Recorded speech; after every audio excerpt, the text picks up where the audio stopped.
A classic Disneyland ride just reopened with a brand new effect. Downtown Disney finally has one of its most talked about restaurants back, and Disney is already getting ready for both 4th of July and Christmas.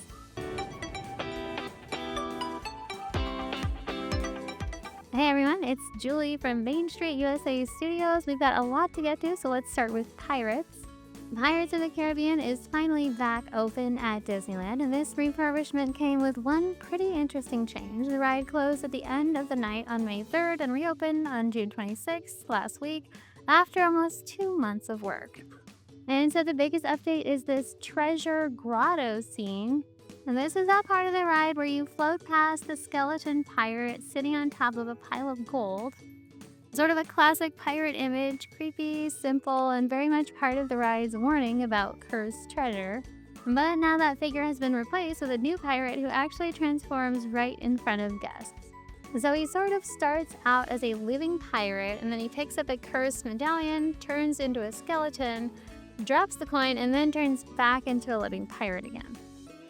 So kind of the same theme. It's still about greed, treasure, and a pirate who probably should have left the cursed gold alone. But now Disney is showing the curse actually happen in real time.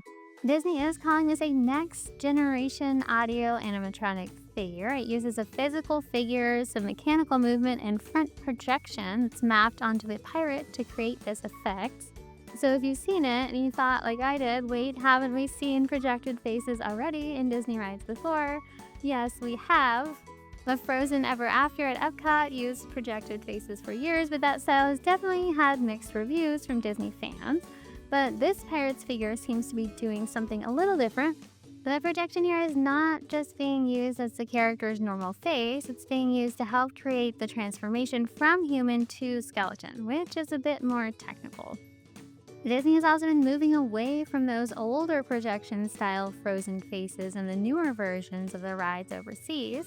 The newer Frozen animatronics in places like Hong Kong have more physical, true-to-film faces instead of that older, screen face look. And Pirates has had some big updates before. In 2006, Disney added movie characters like Captain Jack Sparrow and Barbossa. Then in 2018, Disney changed the auction scene, turning the Redhead into Red the Pirate and changing the scene from a pride auction to an auction of town goods and rum.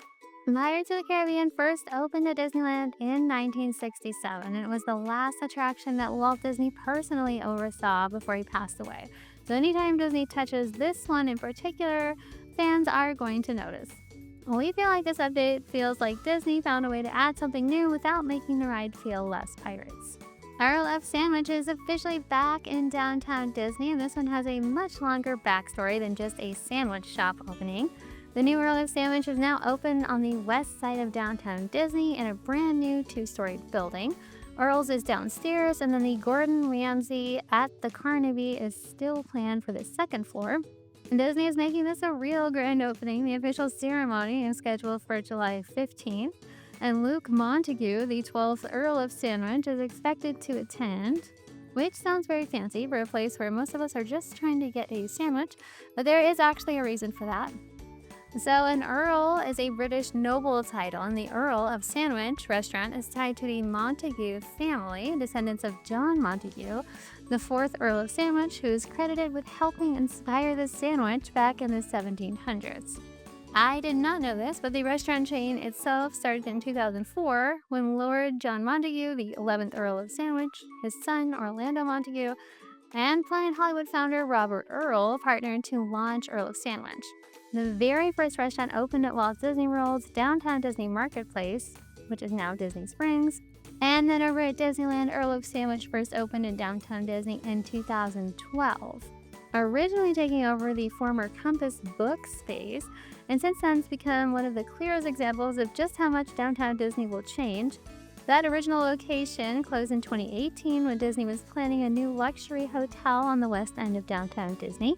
But as we know, that hotel project was canceled, so Earl of Sandwich reopened a few months later, closing again in January 2022, and coming back in 2023 in the former La Brea Bakery building near the Esplanade. But that building was going to become Porto's Bakery. So we got a smaller pop-up location for Earl's near the Star Wars Trading Post, Pop-Up is now closed, and the brand finally has a permanent home again. And this location is not just the old sandwich counter dropped into a new building. This one has some new additions, like the carvery, where pastrami is carved in front of the guests, and the pub, which serves beer, wine, frozen cocktails, and seasonal drinks. And of course, upstairs, Gordon Ramsay at the Carnaby is still expected to open as a 1960s London-inspired gastropub. So after years of closures, pop-ups, temporary homes, and construction walls, Earl of Sandwich is finally back in downtown Disney. And some holiday news. Holidays at the Disneyland Resort have been confirmed to run through November 18th this year through January 7th of 2027. We have a couple of confirmations on returning ride overlays at Disneyland. Haunted Mansion Holiday will be back. It's a Small World Holiday is also returning. While over at DCA, Cars Land will bring back Mater's Jingle Jamboree and Luigi's Joy to the World.